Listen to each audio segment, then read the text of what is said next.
사람들은 시기와 질투에서 자유로울까요? 시기심은 그냥 이제 어린아이나 샘 많은 10대 아이들만 가지고 있는 속성일까요? 나이가 이제 우리 교회 안에도 어르신들이 많이 계신데 어른 정도 되면 그냥 시어머니 정도 되고 할머니 할아버지가 되면 그리고 목회자가 되고 장로님쯤 되면 시기심이 다 없어질까요? 놀랍게도 시기심에서 자유로울 사람은 아무도 없다. 아무도 없다.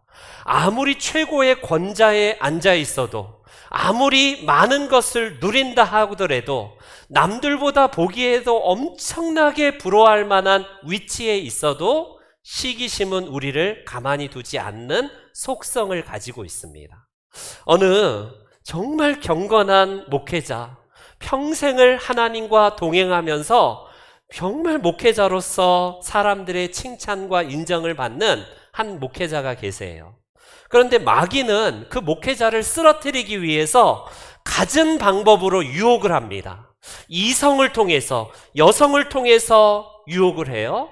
그래도 끄떡하지 않습니다. 전혀 흔들림이 없어요. 이제는 다른 마귀가 찾아와서 물질로 유혹을 해요. 그런데 물질에 넘어지지 아니하고 초연하게 하나님이 주신 사명의 길을 달려갑니다. 이래도 안 넘어지고 저래도 안 쓰러지니까 대장 마귀에게 이 졸병, 이 졸개의 마귀들이 가서 이야기를 해요. 도무지 안 됩니다. 저 목사는 넘어지지 않습니다. 그래? 내가 한번 나서보겠다라고 해서요. 그 목사에게 가서 귀에다가 한마디 하니까 그냥 무너지더래요. 도대체 무슨 얘기를 했길래 저렇게 마음의 평정심을 놓고 저렇게 무너질까? 딱 한마디 하더랍니다. 자네 친구가 이번에 총회장이 되었다네 라는 딱 한마디를 해요. 무슨 소리야? 아니 그 친구에 비하면 내가 훨씬 더 빨리 돼도 돼야 되는데 라는 그 시기심이 그 평생을 정말 경건하게 어떤 유혹에도 넘어지지 않는 그 목회자가 무너지게 됩니다. 여러분, 비록 하나의 예화이긴 하지만 이 일에 있어서 우리 모두는 질투와 시기가 단지 어느 시점의 아이들에게만 해당되는 게 아니라 누구에게나 다 해당되는 죄악이라는 사실을 교회사는 잘 알기 때문에 7가지 가장 큰 죄악의 리스트 중에서 단연코 지난주에 우리가 살펴본 교만과 함께 이 질투, 시기는 엄청난 파급 효과로 우리의 영성을 갉아먹습니다. 여러분, 우리가 이 정도 나이 되고 이 정도 신앙의 연수가 되었으면 나는 자유로울 거야. 그런 사람이 아무도 없다는데 이 시기와 질투가 문제라는 사실입니다. 여러분, 그리고 우리의 옛말에도 이런 말 있지 않나요? 어떤 말이요? 사촌이 땅을 사면 뭐가 아파요? 배가 아파요. 왜 배가 아프죠? 사촌이 땅을 샀으면 와, 잘 됐다. 진짜 좋겠다. 기뻐해야 되는데 배가 아프대요. 그 사촌이 다른 사람도 아닙니다. 우리가 모르는 재벌이 땅을 샀다. 모르는 저 건너편에 누가 샀다 그러면 아무런 마음의 평정심을 잃지 않을 겁니다. 문제는 아니 내가 그 사람을 잘 알고 있는데 아니 그 사람이 도대체 누군데 내가 잘 알고 있는 그 사람이 땅을 사거나 승진하거나 성공하거나 그 자녀가 어떻게 좋은 데 취직하고 좋은 대학 갔다 그러면 서서히 우리의 평정심은 잃어버리게 되고 결국 갑자기 배가 아프기 시작합니다. 이런 말도 있잖아요. 배고픈 건 참아도 배 아픈 건 못 참겠다. 이 말이 다 시기심의 발로에서 나오는 이야기들 아니던가요? 그런 면에서 시기심의 이 마음은요, 우리들을 자유롭지 못하게 합니다. 여러분, 연봉 1억 받는 그 직장을 갈래? 5천만 원 받는 직장을 갈래? 대부분이 당연히 더 많은 2배의 연봉을 받고 1억 주는 직장을 가겠습니다. 단 자네 친구가 자네보다 조금 더 연봉을 많이 받는다네. 그래도 가겠나? 자네의 친구가 자네보다 5천만 원 조금 덜 받는 그런 곳으로 자네가 가겠나? 그럼 우리는요, 절대로 나는 더 나보다 내 친구가 많이 받는데 안 가겠다는 게 우리의 본 모습 아닙니까? 우리는요, 남이 잘 되는 꼴을 못 보는, 그래서 시기심으로 인하여서 결과적으로 나만 파멸되는 게 아니라 상대방도 파멸시키는 속성이 바로 질투이기 때문에, 질투와 도대체 영성과 무슨 관계라고? 질투는 누구나 다 하는 건데 뭐 이거는 자연스러운 반응 아닌가 이렇게 생각되지만, 질투야말로 이 시기를 잘 다스리지 못하면 결국 우리의 신앙은 무너질 수도 있기 때문에 우리의 기독교 역사 가운데 질투를 잘 다스려야 될 죄악이라고 신앙의 선배들은 이야기를 합니다. 특별히 잠언서에 많은 금언들이 있지만 그 가운데에 우리 잠언서 14장 말씀을 보면 이런 말씀이 있어요. 한번 같이요 읽습니다. 시작.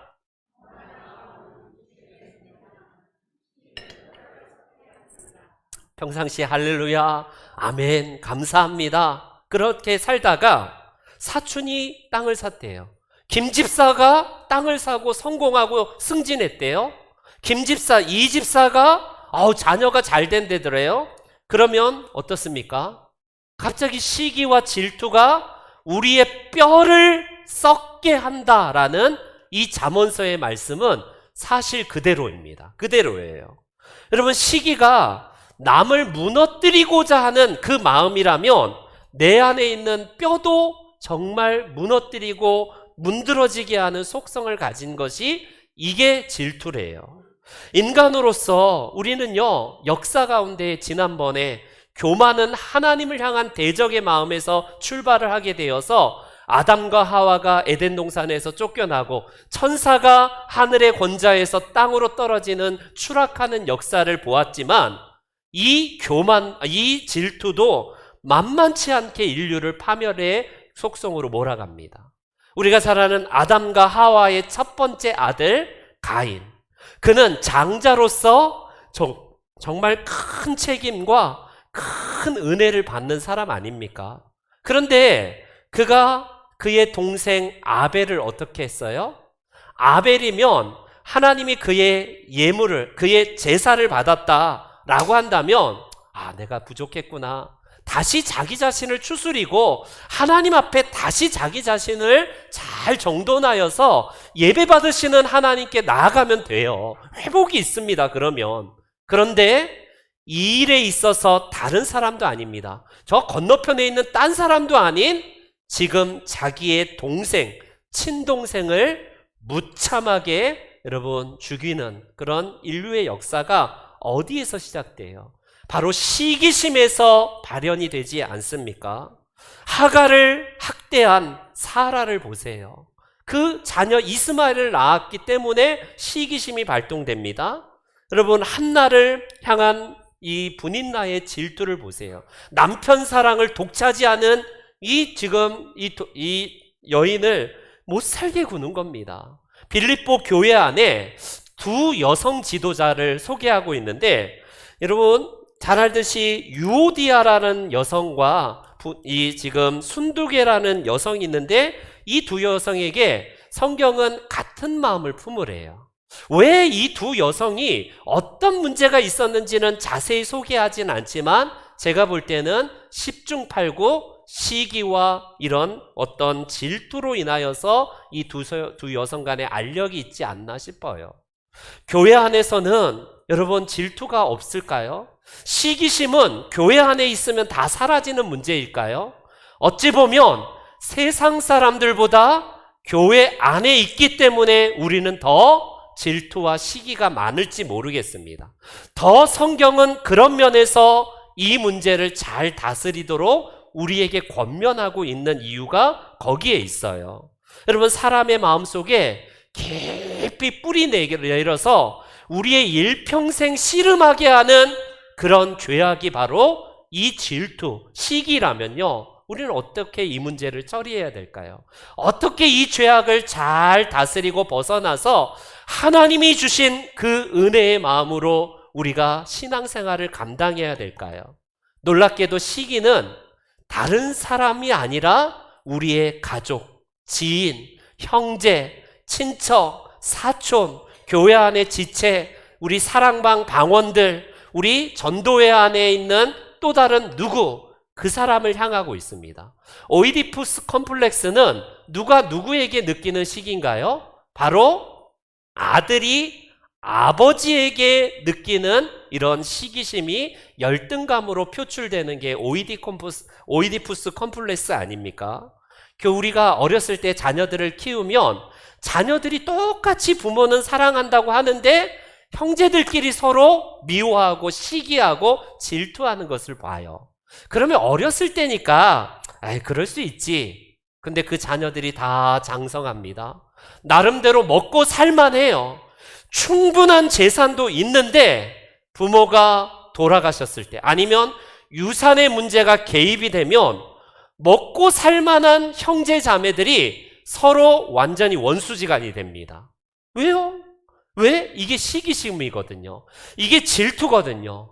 그래서 형제 자매 친인척 간에 시기와 질투와 이런 문제로 인하여서 영원히 여러분 의가 상하여서 교류하지 않는 그런 가정들이 있지 않습니까? 혹시 우리 가정에도 분명히 있을 거예요. 우리의 형제 간에도 그런 분들이 있을 겁니다.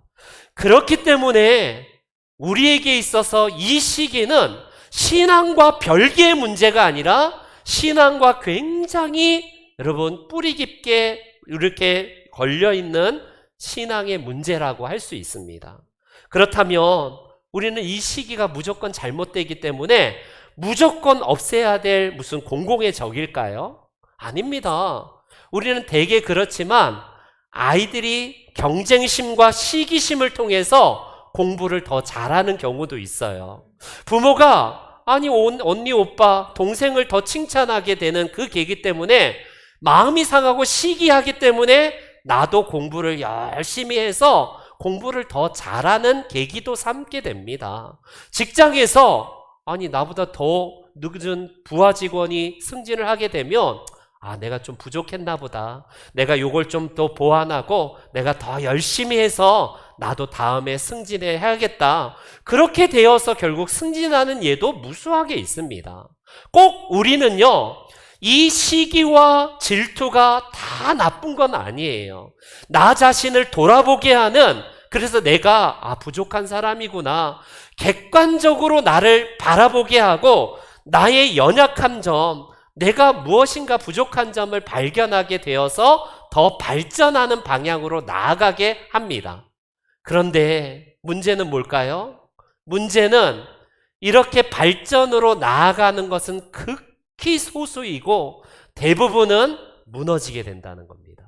시기로 인하여서 뼈를 썩게 하는 예들이 얼마나 우리 주변에, 우리 가족에, 우리 교회 안에 많이 있습니까?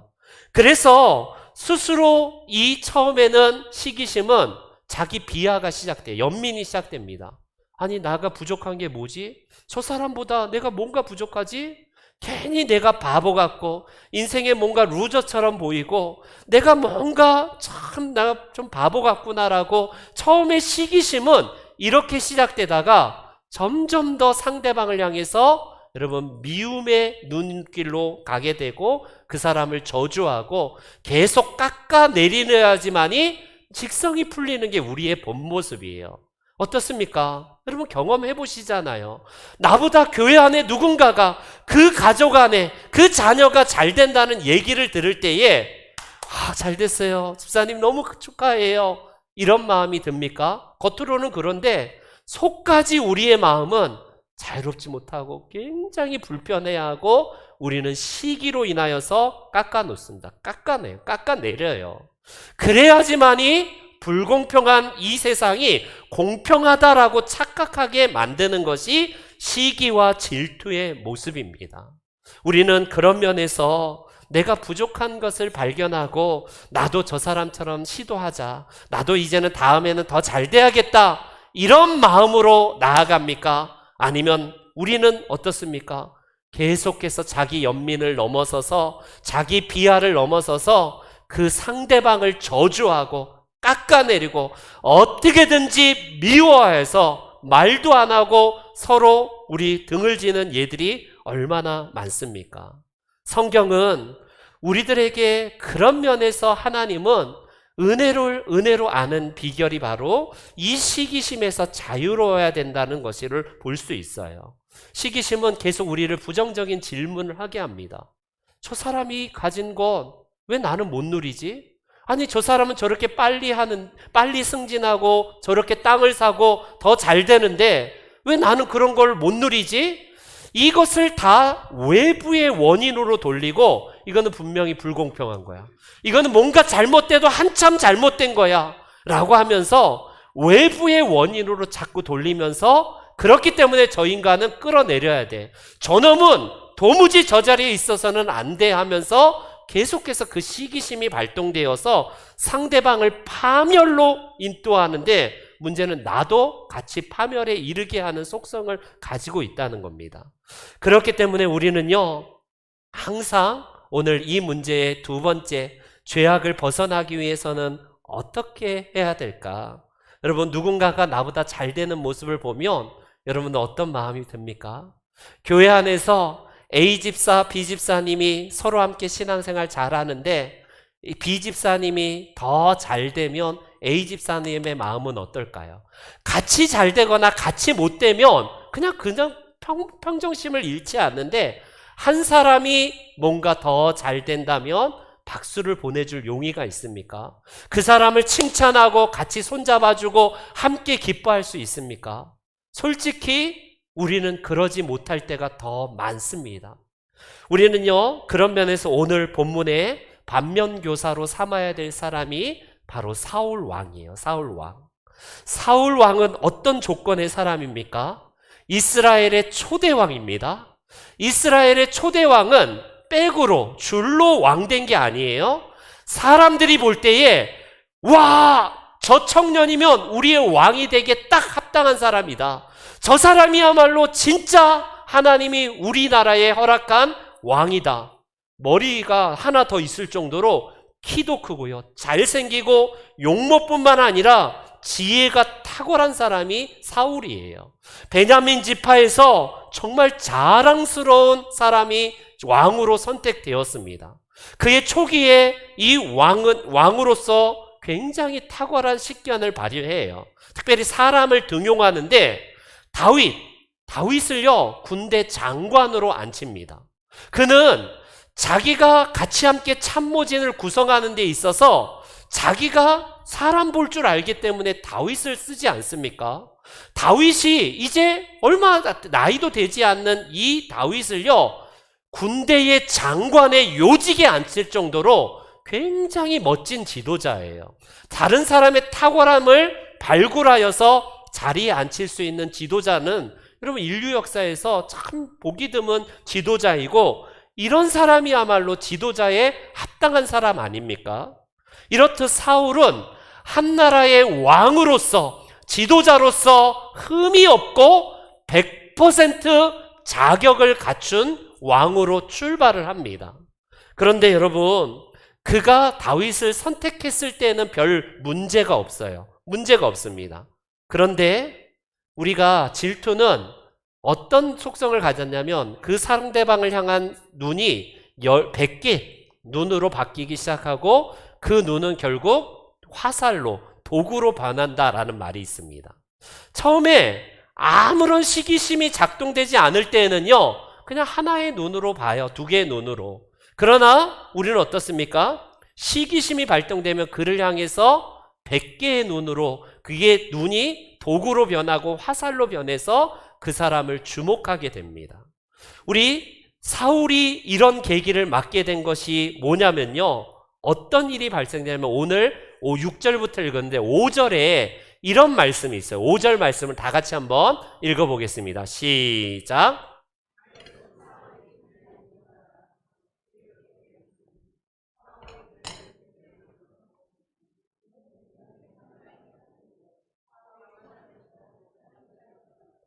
아멘. 여러분, 다윗이 정말 탁월한 지혜를 가지고 그가 사울로부터 맡겨진 일을 잘 감당하니까 군대 장관의 요직까지 앉혀요. 그런데 주변의 사람들, 특별히 아들이었던 요나단이 완전히 몰빵합니다. 완전히 다윗에게 사랑과 그 우정이 뛰어넘쳐나요. 그리고 딸인 미갈이 아빠, 저 다윗이 너무 멋진 것 같아. 다윗을 연모하는 마음이 딸 미갈에게 생기기 시작합니다. 이제 자녀뿐만 아니라 주변의 사람들뿐만 아니라 모든 신하들이 다윗을 칭찬하고 합당하게 여겼다. 과연 야, 군대 장관이 될 만한 사람이야. 그 정도로 사람들의 입에서 입으로 다윗을 칭찬하고 인정하기 시작하니까 여러분, 처음에 의도와는 달리 사울이 어떤 마음을 가져요? 어떤 마음을 갖겠습니까? 함께 기뻐하면서 야, 내가 사람은 잘 썼네, 이게 아니라 그를 향한 마음이 서서히 시기심이 올라오기 시작했다라고 할 수 있어요. 그런데 여러분, 우리 이 사울이, 여러분들이 만약에 사울 왕의 입장이었다면, 내가 만약에 교회 안에서 새 가족을 인도했는데 그 사람이 교회 안에서 막 탁월하게 사역을 감당하고 그 사람이 쉽게 말하면 더 교회 안에서 인정하고 박수를 받습니다. 그럼 여러분들 어떤 마음이 들겠어요? 야, 내가 전도를 잘해서 정말 잘 정착하고 정말 귀한 사람으로 믿음이 잘 자라는구나, 기뻐해야 되는데, 놀랍게도 아니 저 인간이 도대체 하면서 시기심이 올라올 가능성이 우리 안에 다분하다는 겁니다. 여러분, 다윗을 선택한 사울이 그랬다는 거예요. 사울은 자기의 두 아들과 딸뿐만 아니라 주변의 사람들과 모든 백성과 사울이 세웠던 신하들마저 다윗을 향해서 칭찬하고 인정하다 보니 어떤 마음이 듭니까? 놀랍게도 사울이 점점 비뚤어 나가기 시작하고 완벽한 그의 외적인 요소, 여러 가지 갖춘 왕으로서의 자격이 서서히 무너지기 시작해요. 질투가 그래서 무서운 거예요. 여러분, 100% 아니 99.9999%의 완벽함이 0.0000001%의 그 시기심 하나로 인해서 무너진다는 게, 이게 가능하겠습니까? 가능하다는 게 오늘 본문에 나오는 사울이에요. 사울. 그런데 이 일의 결정적인 계기가 터지게 됩니다. 여러분, 블레셋은 어떤 민족입니까? 지긋지긋하게 400여 년 넘게 사사시대에 이스라엘을 괴롭혔던 정말 오랑캐 민족이에요. 너무 힘듭니다. 근데 다윗이 이 전쟁에서 사울 왕과 함께 출전하여서 어떤 일을 발생하냐면 블레셋과의 전쟁에서 승리하게 돼요. 여러분, 법궤를 빼앗겼던 것들도 가져오게 되고 엄청난 혁혁한 공을 다윗이 하게 됩니다. 그 7절 말씀에 그들이 전쟁에서 승리하고 돌아오는 길에 이렇게 국민들이, 백성들과 여인들이 노래를 합니다. 같이 읽어볼게요. 시작.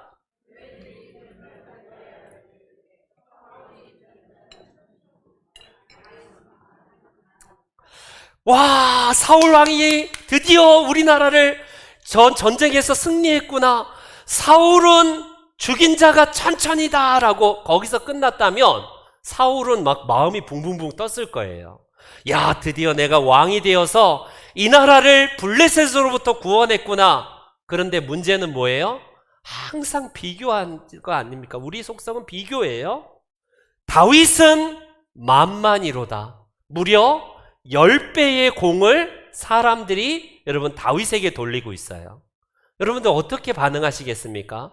여러분들이 만약에 사울 왕으로서 내가 그 이야기와 그 노래를 출정했다가 돌아와서 여러분 그 이야기를, 그 노래를 듣는다면 우리는 마음의 평정심을 하나도 잃지 않고 그냥 자연스럽게 받아들일까요? 제가 만약에 사울 왕의 입장이었어도 굉장히 불쾌했을 것 같아요. 굉장히 이거는 시기를 하면서 오늘 본문에 불과 같이 화를 냈을, 이거에 당연한 것처럼 보입니다. 여러분, 그 이야기를 들었을 때 사울이 불과 같이 화를 냈다라고 성경은 기록을 하게 되는데 10배의 공로, 보통 노래가 어떤 걸 반영합니까? 민심을 보통 반영하는 게 노래로 표출되지 않나요? 여론이 노래를 통해서 바뀌는 예는 많습니다. 민심이. 예를 들어서 우리 백제의 서동요를 아십니까? 그 서동요는 그 비천한 출신이 공주와 결혼하기 위해서 노래를 통해서 공주와 결혼하는 예를 우리는 볼 수 있고요. 중국의 사기에 나오는 우리 그 사면초가의 그 예화도 알잖아요. 사면초가도 민심이 결국 노래를 통해서 결국 흘러나오게 돼서 전쟁에서 승리하게 되는 예가 있지 않습니까? 마찬가지입니다. 사람들이 노래로 막 사울을 칭찬한 것뿐만 아니라 다윗을 더 칭찬한 것을 보면서 여러분 사울 왕의 신기가 어땠냐고요. 그동안에 최고의 권좌에 앉아서 그걸 용납하는 군주는 아무도 없습니다. 김정은 보세요. 얼마나 사악합니까? 조금이라도 두드러지면 그냥 싹을 잘라버리는 게 이게 강력한 군주들의 독재자들의 모습 아닙니까? 우리나라 역사도 마찬가지고 모든 곳도 마찬가지예요. 심지어 교회 안에서도 마찬가지 아닙니까? 부목사가 담임 목사보다 더 탁월하면요 그냥 하루아침에 그냥 싹을 날려버리는 게 우리 교회 안에서도 그런 일이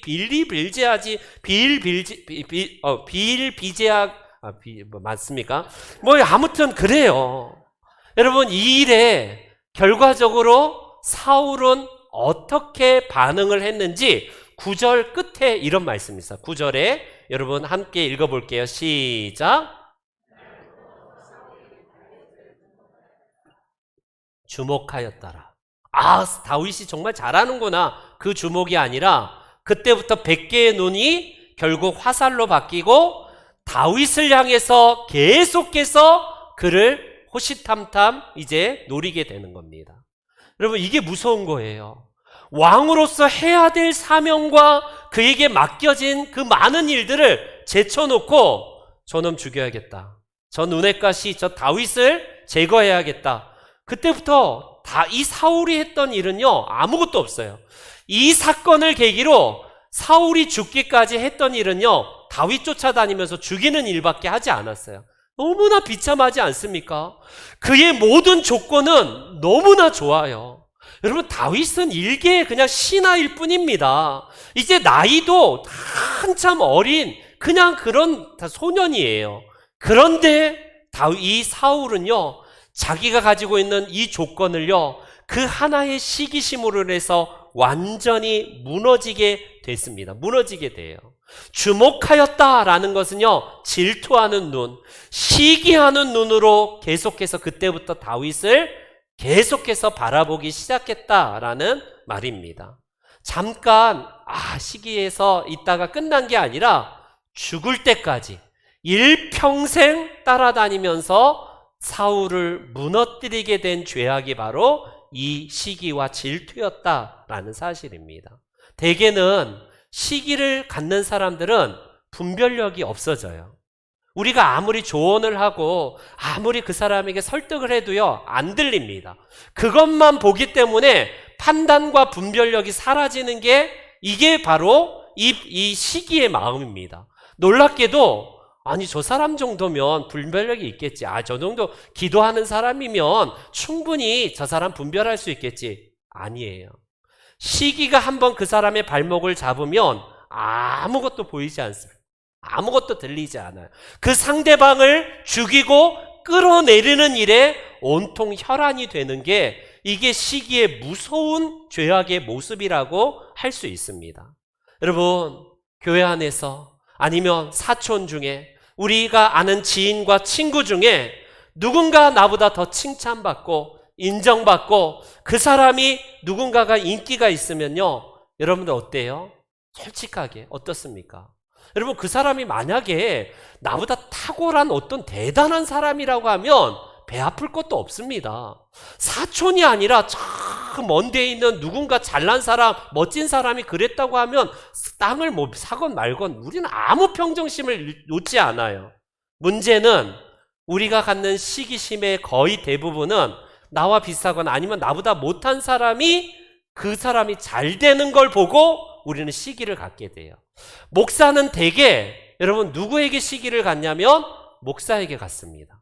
노예 안에 가면 목사님들은 다 천사가 될 줄 알죠? 다 누구에게 시기 갔냐면요, 목회가 잘 된대더라. 야, 요번에 부흥해서 와, 많은 성도들이 막 부흥했대더라. 그런 얘기 들으면 아우 정말 목사님 축하드려요, 잘 됐네요가 아니라 저건 분명히 뭐가 있어. 그냥 몫이 좋아서 그냥 끌어서 그냥 수평 이동해서 왔어. 그냥 온갖 그냥 남이 안 되는 이유들을 그냥 자기 마음대로 하는 게 우리의 속성 아닙니까? 여러분, 그게 우리가 자유로울지 못하는 거예요. 우리는요, 대개 나보다 뛰어난 사람을 시기하고 질투하진 않습니다. 손흥민 선수 질투하는 사람 봤어요? 아무리 축구, 여기 동네 축구 막 조기 축구 잘하는 분들이 계시다 할지라도 손흥민이 골이 넣고 막 맨 오브 뭐 이게 굉장히 최고의 선수에 등극한다면 배 아프고 막 시기심 있는 사람 있습니까? 그런 사람은 없어요. 누가 시기를 갈까요? 그 잉글랜드 프리미어 리그의 동양인 선수, 아니면 아니 저 동양인이 저렇게 최고의 선수가 돼? 저런 가치가 없는 것이 왜 최고의 선수가 되지? 하면서 시기한 사람은 대개 축구 선수 동료나 누구 주변의 사람들일 겁니다. 여러분, 아사다마오가 정말 일본의 피겨 여왕으로 정말 잘하는데 김연아를 그렇게 시기한 이유가 왜요?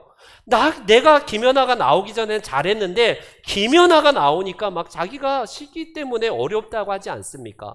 그거예요. 그겁니다.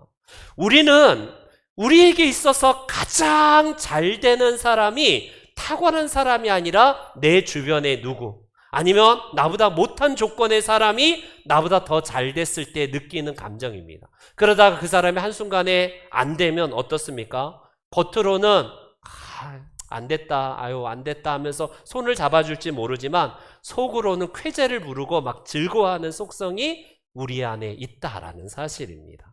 그러면 여러분, 사울은 넘어졌어요. 우리가 잘 아는 성경의 인물들 가운데 시기에서 벗어나서 정말 하나님의 은혜 가운데 전화위복되는 계기가 많이 없는 이유가 뭡니까? 그만큼 시기가 무서운 죄악 중에 하나이기 때문에 그렇습니다.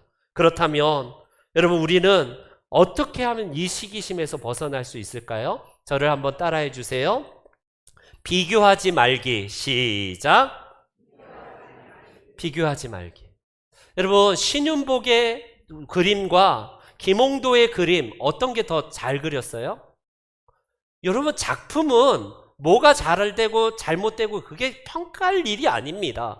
김홍도의 화풍이 있고 신윤복의 화풍이 있어요. 그건 나름대로의 가치가 있는 겁니다. 만약에 누군가 교회 안에서 누군가 내 지인이 잘 돼요? 그 사람은 그 사람의 가치가 있고 나는 나만의 가치가 있다라는 이 마음을 놓치지 않길 바랍니다.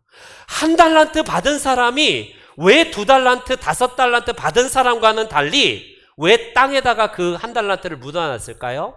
1달란트의 가치는 그 당시에 어마어마한 값을 매길 수 없는 엄청난 금액입니다.